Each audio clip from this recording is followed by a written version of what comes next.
नमस्ते आप सभी को। स्वागत है आपका हमारे यूट्यूब चैनल सक्षम एकेडमी राघवगढ़ में। ये हमारा नया चैनल है। इससे पहले हमारा सक्षम एकेडमी के नाम से एक चैनल था जो कि डिलीट हो गया है, तो आप हमारे इस नए चैनल को सब्सक्राइब कर लें। और आज से हम इसमें जीएस की यात्रा शुरू कर रहे हैं। जीएस की यात्रा से हमारा मतलब है कि हम भूगोल, इतिहास, इकोनॉमिक्स, पॉलिटी सभी को कवर करेंगे धीरे धीरे। सबसे पहले मैं आपको जियोग्राफी करवाऊंगी। आप देख सकते हैं, एक बुक खोल के रख रखी है मैंने, बाईसीटी 1 लाख जियोग्राफी क्वेश्चन।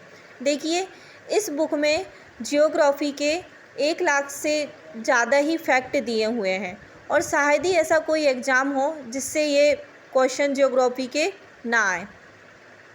क्योंकि किसी भी एग्ज़ाम हम देखें, चाहे वो यूपीएससी ही क्यों ना हो, चाहे एमपीपीएससी, कोई सा भी स्टेट पीसीएस हो या अदर स्टेट के एग्ज़ाम हो, जैसे कि अभी वर्तमान में मध्य प्रदेश में वर्ग 3 की भर्ती निकली है, उसमें भी जीएस का काफ़ी उन्होंने वेटेज बढ़ाया है। 20 नंबर का सोशल साइंस में उन्होंने जियोग्राफी, हिस्ट्री, पॉलिटी सभी रखा है। तो ऐसे एसएससी में भी और जितने भी एग्ज़ाम हैं जिनमें जीएस आता है, तो उसमें जियोग्राफी से और जो नॉर्मल क्वेश्चन है वो पूछे ही जाते हैं। और ये बुक मुझे काफ़ी अच्छी लगती है। इसकी यूथ पब्लिकेशन की जितनी भी बुक्स हैं, खासकर ये 1 लाख वाली, इनमें जियोग्राफी की, पॉलिटी की, हिस्ट्री की भी हैं जिनमें काफ़ी फैक्ट कवर किए गए हैं। तो इसी बुक को हम पढ़ेंगे, और मैं आपको इसमें बताती भी चलूँगी कि आपको किन चीज़ों पे ज़्यादा फोकस करना है। और यदि आप ध्यान से रोज़ डेली एक वीडियो को देखते हैं और सुनते हैं ध्यान से, तो आपको यहीं याद हो जाएगा। आप जब एग्ज़ाम में देखेंगे क्वेश्चन, तो आपको 100% मैं आपको बता रही हूँ, आपको बिल्कुल याद आएगा कि हाँ, ये हमने सुना था, ये हमने पढ़ा था। तो प्लीज़ आप इस वीडियो को डेली देखें, क्योंकि हम इसमें पूरी जियोग्राफी कवर करेंगे। सबसे पहले हम फोकस भारत के भूगोल पे करेंगे, ठीक है। तो चलिए स्टार्ट करते हैं भारत के भूगोल से।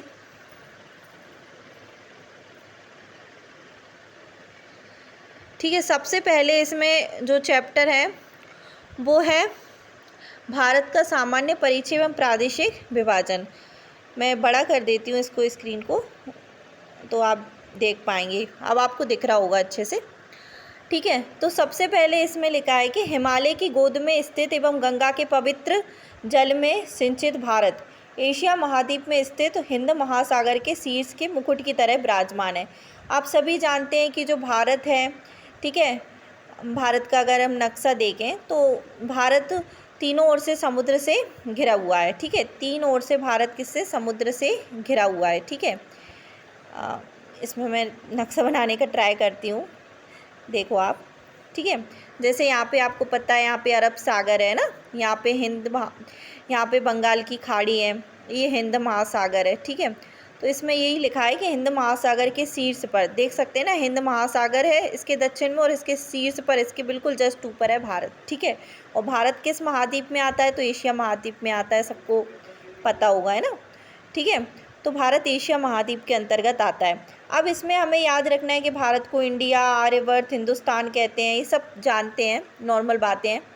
इसकी अक्षांशीय विस्तार यहाँ पे इम्पोर्टेंट है कि 8 डिग्री 4 मिनट उत्तरी अक्षांश से 37 डिग्री उत्तरी अक्षांश और 68 डिग्री 7 मिनट पूर्वी देशांतर से 97 डिग्री 25 मिनट पूर्वी देशांतर के मध्य स्थित है भारत, ठीक है। भारतीय उपमहाद्वीप में विश्व की लगभग सभी जलवायु, वनस्पति, जीवन दशाएं पाई जाती हैं।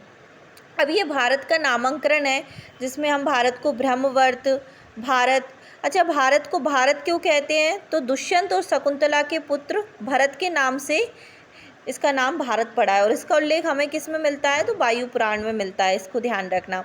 भारत ऋग्वेदिक काल के प्रमुख जन भरत के नाम पर, ठीक है। ऋग्वेदिक हिस्ट्री में आपने पढ़ा होगा जन पर, ठीक है। हिंदुस्तान फारसी और अरबी इतिहासकार द्वारा इसका नाम हिंदुस्तान भी दिया गया है। इंडिया यूनानियों द्वारा दिया गया नाम है। आर्यवर्त इसको आर्यों का निवास स्थल होने के कारण भी कहा जाता है। तो ये बेसिक जानकारियां हैं जो पता होना चाहिए, क्योंकि हम भारत में रहते हैं तो हमें इतना तो पता होना ही चाहिए ना भारत के बारे में कि उसके क्या क्या नाम है। ठीक है, नॉर्मल बातें हैं। भारत को हिंदुस्तान की संज्ञा सर्वप्रथम किस देश के निवासियों ने दी? ईरानियों ने दी। हिंदुस्तान किसने कहा सबसे पहले? ईरानियों ने। बौद्ध काल में भारतवर्ष किस नाम से लोकप्रिय था? जम्बूद्वीप। आपने रामायण पढ़ा हो या सुना हो तो उसमें एक चौपाई भी आती है, भारतवर्ष जम्बूद्वीप भरतखंड, ठीक है, तो उसमें भी हम ये जम्बूद्वीप का नाम पढ़ते हैं। तो भारतवर्ष किस नाम से लोकप्रिय है? जम्बूद्वीप के नाम से लोकप्रिय, इसको ध्यान रखना है। भारत की खोज सबसे पहले वास्को डी गामा ने की थी, पुर्तगाली थे। सर्वप्रथम इंडिया शब्द का प्रयोग भारत के लिए किस भाषा में किया गया है? ग्रीक या यूनानी भाषा में किया गया है। उसके बाद आकार और भौगोलिक स्थिति, यहाँ से हमारा इम्पोर्टेंट पोर्शन स्टार्ट होता है, इम्पोर्टेंट टॉपिक स्टार्ट होता है भारत का, जो कि भौगोलिक स्थिति है, ये बहुत ज़्यादा इम्पोर्टेंट है। भारतीय भूभाग का कुल क्षेत्रफल 3,87,263 किलोमीटर है। डाटा तो आपको रटना ही पड़ेगा। देखो यहाँ पे जो फैक्ट हैं, जैसे कि भारत का क्षेत्रफल कितना है, 3 लाख, ठीक है, तो ये तो आपको इसको याद ही करना पड़ेगा, इसमें कुछ वो नहीं है। 32,87,263 आपको याद ही रखना पड़ेगा।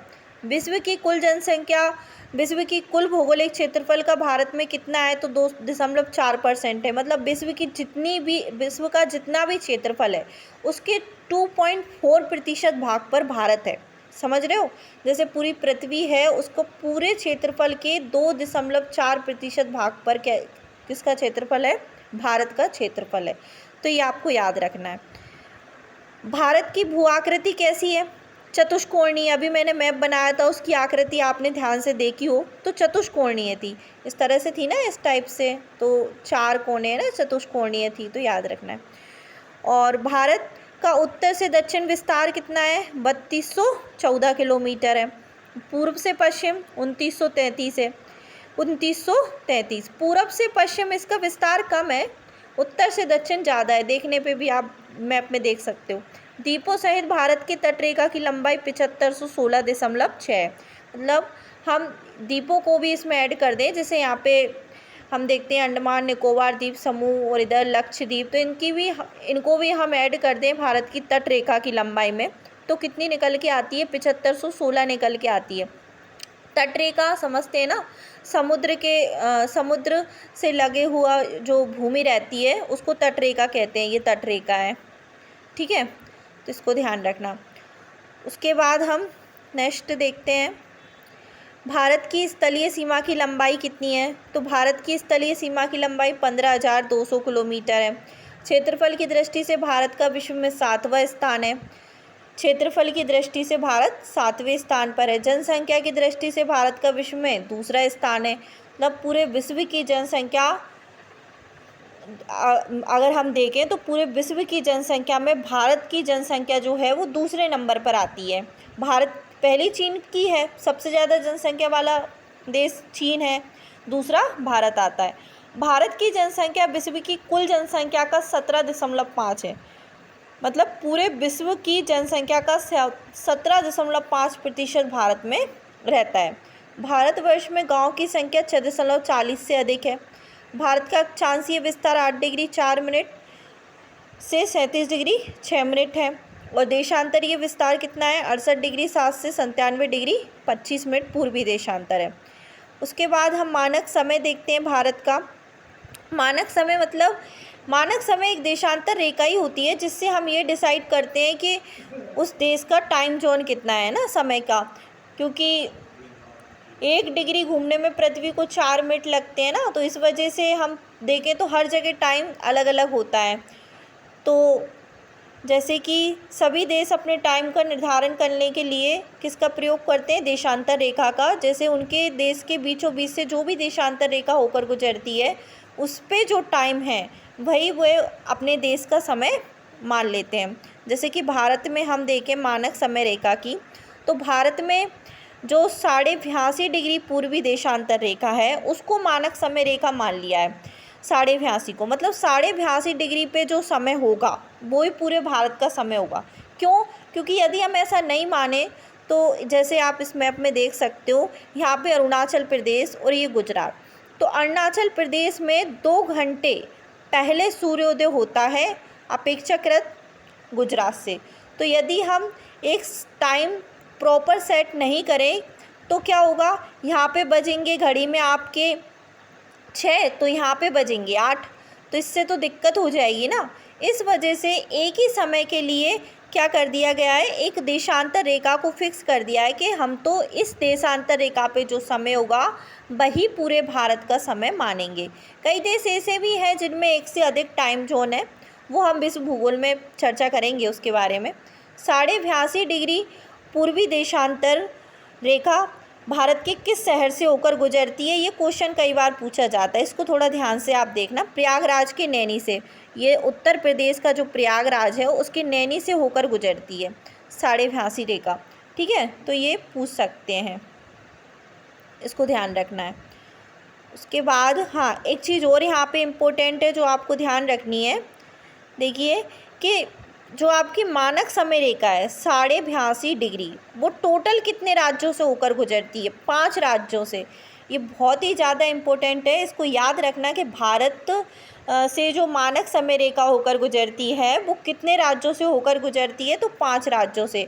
नाम भी आपको याद रखना है 5 राज्यों के, उत्तर प्रदेश, मध्य प्रदेश, छत्तीसगढ़, उड़ीसा, आंध्र प्रदेश, इनको याद रखना है। देखो जियोग्राफी में अगर आपको मैप अच्छे से याद है, मैप क्लियर है आपको कि कहाँ पे कौन सा राज्य है, कहाँ पे क्या है, तो ये आपको इन चीज़ों को याद रखने में बहुत आसानी होगी।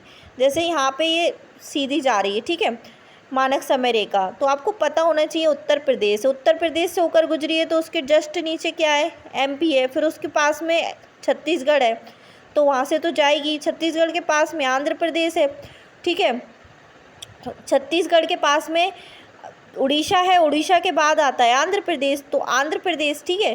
तो ये 5 राज्य आपको क्रम से याद रखने हैं। आप जैसे भी रख पाओ, ट्रिक से रखो, कैसे ही रखो, रटो, लेकिन इनको याद रखो प्लीज़। उसके बाद हम आगे देखते हैं। भारत मानक समय ग्रीनविच माध्य 0 डिग्री देशांतर के से कितने आगे है, तो 5 घंटे 30 मिनट। ये बहुत ज़्यादा पूछा जाने वाला क्वेश्चन है। ग्रीन जैसे कि देखो, हमने हमारे टाइम के लिए किसको डिसाइड किया है, 82.5 डिग्री को। हम मान रहे हैं कि 82.5 डिग्री पे जो समय होगा वही हम क्या मान लेंगे, पूरे भारत में टाइम मान लेंगे।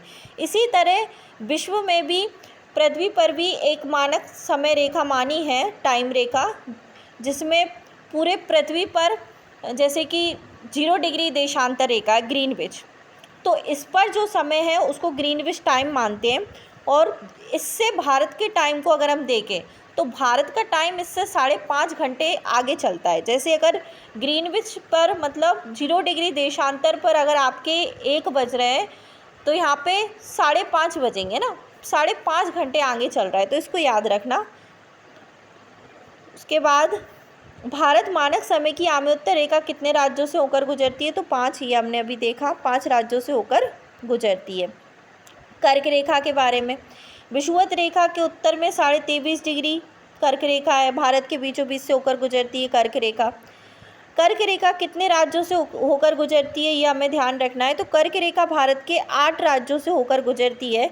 उन 8 राज्यों के नाम क्रम से याद रखो, और मैप आपको याद रहेगा तो क्रम तो बिल्कुल याद हो ही जाएगा। गुजरात, ठीक है, उसके बाद मध्य प्रदेश, छत्तीसगढ़, झारखंड, पश्चिम बंगाल, त्रिपुरा, मिज़ोरम, इन 8 राज्यों से होकर गुजरती है कर्क रेखा, इसको याद रखना। और जो MPPSC की तैयारी कर रहे हैं उनको तो खैर ये सब चीज़ें पता ही होंगी और मैप वगैरह उनको अच्छे से आता ही होगा। और जो अदर एग्ज़ाम की तैयारी कर रहे हैं उन्होंने यदि कभी मैप को ध्यान से नहीं देखा है तो एक बार मैप ध्यान से देख लें, सभी राज्यों को एक बार फिल करें, अपने हाथ से मैप बनाएं और उसमें राज्य फिल करें और देखें भौगोलिक स्थिति में कि कौन से राज्य से कौन से राज्य टच करते हैं, कहाँ पर कौन सा राज्य समुद्र से टच करता है, तट रेखा पर है, तो आपके कंसेप्ट अच्छे से क्लियर होंगे जियोग्राफी के।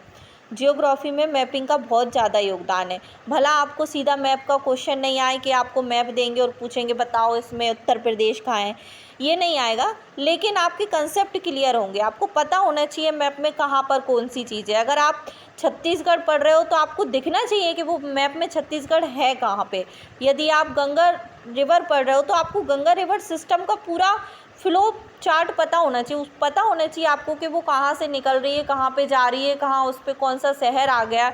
अगर ये सब आपको मैप में पता होगा, आपको दिखेगा कि हाँ यहाँ इस राज्य से इधर से आती है, उसके पास में ये राज्य है, ये शहर है, तो आपको बहुत अच्छे से जियोग्राफी याद हो जाएगी।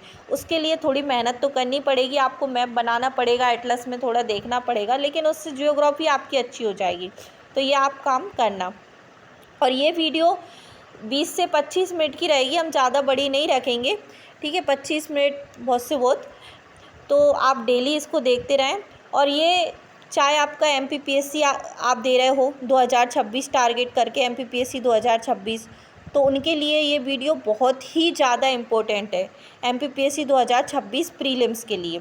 क्योंकि आप सभी जानते हैं कि प्रीलिम्स में जियोग्राफी आती है, पढ़ना ही हमें इंडियन जियोग्राफी, तो खास विश्व का भूगोल तो उन्होंने हटा दिया है, लेकिन भारत का भूगोल तो क्वेश्चन आते ही हैं, एक यूनिटी है आपकी, तो वो आपको ध्यान पढ़ना ही है। उससे कुछ भी क्वेश्चन पूछ लेता है आयोग तो ये आपको 1 लाख क्वेश्चन है इसमें, तो आप इसमें जियोग्राफी के हर फैक्ट हैं, तो इसको अगर आप कर लेते हो तो काफ़ी हद तक आपसे जियोग्राफी बन जाएगी, ये मेरी गारंटी है। पॉलिटी भी आप इसको कवर करा दूँगी मैं, पॉलिटी की PDF भी, हिस्ट्री भी हम इससे कवर कर लेंगे। तो और टाइम मिला तो हम इकोनॉमिक्स भी देख लेंगे। और यदि ये तीनों चारों अगर हमने अच्छे से कर ली प्रीलिम्स से पहले, तो काफ़ी कुछ कवर हो जाएगा। और अदर एग्ज़ामों की बात करूँ मैं, SSC की या फिर दिल्ली पुलिस की, RRB ग्रुप D की, जो भी जितने भी एग्ज़ाम हैं, चाहे वो MP ESB द्वारा कराए गए एग्ज़ाम हो जिनमें GS आता है, जैसे कि अभी वर्ग 3 में उन्होंने सोशल साइंस में GS डाल दिया है। तो GS में क्या होता है आपको पता ही है, हिस्ट्री है, पॉलिटी है, जियोग्राफी है, इकोनॉमी है। क्वेश्चन कहाँ से आएंगे? यहीं से ही तो आएंगे। आप चाहे MPPSC के लिए GS पढ़ लो, चाहे आप SSC के लिए GS पढ़ लो। GS मतलब होता क्या है, आपको पढ़ना तो यही है, पॉलिटी पढ़ना है, हिस्ट्री पढ़ना है, जियोग्राफी पढ़ना है, इकोनॉमी पढ़ना है, विविध पढ़ना है। क्वेश्चनों का लेवल बदल जाएगा कि क्वेश्चनों को कुछ कथन निष्कर्ष में पूछेंगे, कुछ एग्ज़ाम में आपके डायरेक्ट क्वेश्चन आ जाएंगे, ठीक है, लेकिन आएगा तो यही। तो आप सभी एग्ज़ाम के लिए ये इम्पोर्टेंट है, आप इसको पूरा देखें और डेली देखें, ठीक है। डेली मैं आपको एक वीडियो इसकी प्रोवाइड करा दूँगी, और कोई प्रेशर नहीं लेना है हमें, बस जितना हम डेली कर सकते हैं, बस जो भी हम पढ़ेंगे यहाँ पे, इसका जितने भी पेज पढ़े, 1 पेज या 2 पेज 3 पेज, आपको अच्छे से उसको फोकस से देखना है।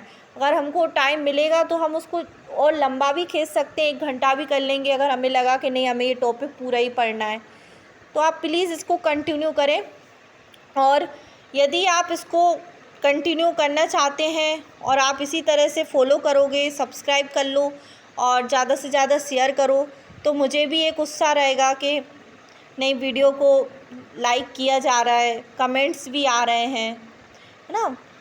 मेरे जितने भी जो देख रहे हैं इस वीडियो को, वो सभी इसको पसंद कर रहे हैं, तो मैं भी और अच्छे से कोशिश कर सकती हूँ कि नहीं हमें तो मतलब बनाना ही है अच्छे से वीडियो, और ज़्यादा से ज़्यादा इसमें कंटेंट भी मैं और आपको बता पाऊँगी। क्योंकि मैं खुद MPPSC की तैयारी कर रही हूँ, और 2022 में मेरा सिलेक्शन भी हुआ है, प्रीलिम्स मेंस क्वालिफ़ाई किया है मैंने।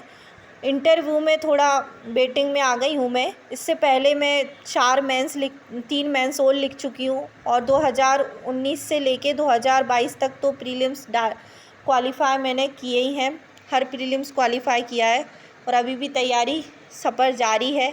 क्योंकि देखो ऐसा है कि आप मेहनत करते रहो, परिणाम तो क्या है, कब मिलेगा, लेकिन मिलेगा एक दिन। ये नहीं सोचना है कि कब होगा हमारा, किस दिन होगा, आप तैयारी करते चलो, हार नहीं मानना है।